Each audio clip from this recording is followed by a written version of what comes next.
Hello बच्चों, let's see this question. This question says a metal ring of radius r 0.5 meter with its plane normal to uniform magnetic field B of induction 0.2 Tesla carries a current of 100 ampere. The tension in Newton developed in the ring is. तो देखिए आपके पास यहाँ पर क्या कि एक ring है जो मैग्नेटिक फील्ड के अंदर रखी हुई है और उसके अंदर करंट फ्लो हो रहा है। तो कोई भी current carrying loop magnetic field में रखा जाता है तो उस पर फोर्स लगता है आपके पास। तो यानी कि यहाँ पे की कॉन्सेप्ट क्या होगा आपके पास कि की कॉन्सेप्ट की बात करें तो क्या होगा, magnetic force on current carrying loop, current carrying loop when placed in magnetic field.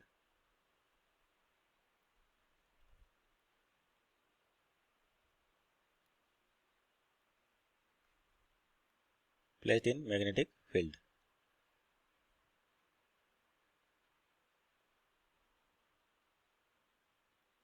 Magnetic field. तो आपके पास बेसिकली होता क्या है कि जब भी किसी भी करंट कैरिंग लूप को आप किसी मैग्नेटिक फील्ड में रखते हैं तो उसकी वजह से उस वाले पर क्या लगता है, फोर्स लगता है। और जैसे यहाँ पर दे रखा है कि जैसे अपन मान लेते हैं ये आपके पास रिंग होगी, इस तरीके से एक रिंग होगी मान लीजिए। तो और इसमें करंट दे रखा है अपने को 100 एम्पियर, कितना करंट फ्लो हो रहा है और ये मैग्नेटिक फील्ड में रखा हुआ है। तो इसका जो प्लेन है आपके पास रिंग का, ये मैग्नेटिक फील्ड के परपेंडिकुलर है। तो मानते हैं आपका मैग्नेटिक फील्ड कुछ इस तरीके से है बी इनवर्ड डायरेक्शन में, जिसकी वैल्यू है 0.2 टेस्ला। अब होगा क्या, जैसे करंट कैरिंग लूप के ये लूप है और मैग्नेटिक फील्ड में रखा है तो यहाँ पर जो मैग्नेटिक फोर्स लगता है आपके पास होता है basically I L cross B, I L cross B. तो ये मैग्नेटिक फील्ड वेक्टर हो गया आपके पास। तो अब देखिए इस पे जो फोर्स लगेगी आपके पास एल क्रॉस बी, एल होता है आपका डिस्प्लेसमेंट वेक्टर या छोटा सा एलिमेंट ले, मान लीजिए यहाँ पर अपने कोई छोटा सा एलिमेंट लिया डी एल। तो आपके पास जो करंट की डायरेक्शन होती है उसी डायरेक्शन में अपन क्या बोलते हैं, एलिमेंट है। तो यहाँ पर एल क्रॉस बी करें तो आपका एल इधर होगा और बी अंदर की ओर है, तो यानी कि इस वाले एलिमेंट में फोर्स लगेगा बाहर की ओर। वैसे ही क्या होगा, हर जगह पर अगर एलिमेंट ले तो मैग्नेटिक फोर्स लगेगा आपके पास आउटसाइड। तो जिसकी वजह से क्या होगा, यहाँ पर मैग्नेटिक फोर्स के कारण क्या होगी, टेंशन जनरेट होगी। क्योंकि अगर ये इक्विलिब्रियम में है और इसको बैलेंस रहना है तो जो रिंग है आपके पास ये क्या करेगी, टेंशन इसके अंदर इस फोर्स के कारण टेंशन जनरेट होगी। तो इसका सिंप्लीफाइड डायग्राम बनाते हैं। तो एलिमेंट ले अपन, जो आपके पास रिंग है इसका छोटा सा एलिमेंट ले, मान लेते हैं ये जो आपका ये रिंग होगी और इसका एक स्मॉल एलिमेंट ले ले अपन। और यहाँ पे मान लीजिए डी लेंथ का एक स्मॉल एलिमेंट ले लिया जो सेंटर के साथ, जो आपका रिंग है इसके सेंटर के साथ मान लेते एंगल बना रहा है 2 थीटा। कितना एंगल बना रहा है, 2 थीटा। तो आपका जो करंट है इस डायरेक्शन में है वो अपन एज्यूम किया और यहाँ पे ये क्या हो गया, डीएल लेंथ हो गया आपके पास। कितनी होगी डीएल लेंथ किसकी, इस एलिमेंट की। तो मैग्नेटिक फोर्स देखिए आपके पास आई डीएल क्रॉस बी हो जाएगा। तो डीएल देखिए जो करंट की डायरेक्शन है कि डिस्प्लेसमेंट वेक्टर अपना इधर है और मैग्नेटिक फील्ड जो अपन ने अंदर की ओर लिया है। तो जो फोर्स आएगा डीएल क्रॉस बी यानी कि वर्टिकल अपवर्ड दिखेगा यहाँ पर, डीएल क्रॉस बी करेंगे तो आपका जो मैग्नेटिक फोर्स है वो ऐसे लगेगा।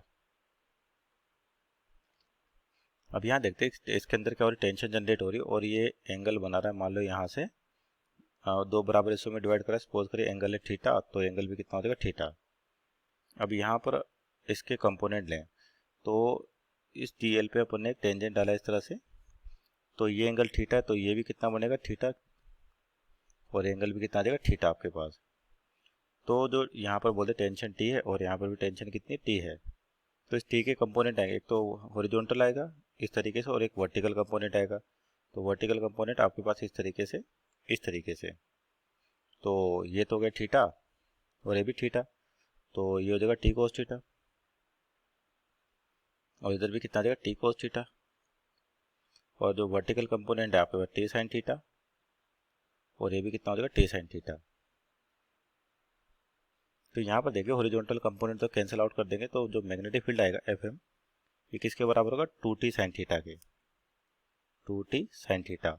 और एक इंपॉर्टेंट चीज यहाँ पे, जो आपका थीटा है ये जनरली क्या स्मॉल है, थीटा है स्मॉल। तो आपके पास जो साइन थीटा होता है वो अप्रोक्सीमेटली किसके बराबर होगा, थीटा के। और इस डीएल लेंथ जो एलिमेंट है इसकी लेंथ अपन ने क्या मानी, डीएल मानी। तो डीएल की वैल्यू कैसे निकाल सकते हैं, थीटा इक्वल टू क्या होता है आपके पास, arc upon radius.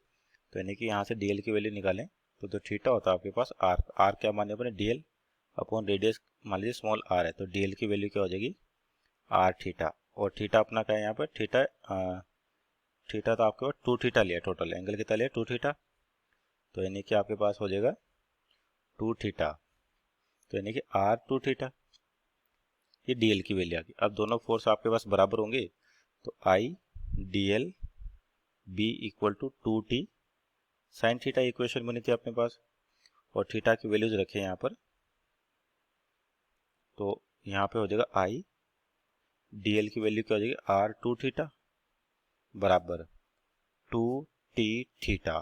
Sine theta किसके बराबर, थीटा के बराबर, तो थीटा से थीटा कैंसिल आउट हो गया, टी से टी कैंसिल आउट हो गया, और मैग्नेटिक फील्ड बी है अपने पास।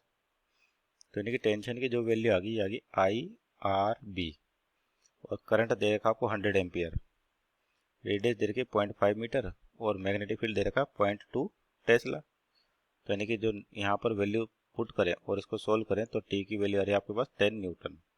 सो our final answer equal to t equal to 10 newton. Option check करें तो ऑप्शन नंबर आपका यहाँ से डी राइट होगा। Hope you understood well, best of luck.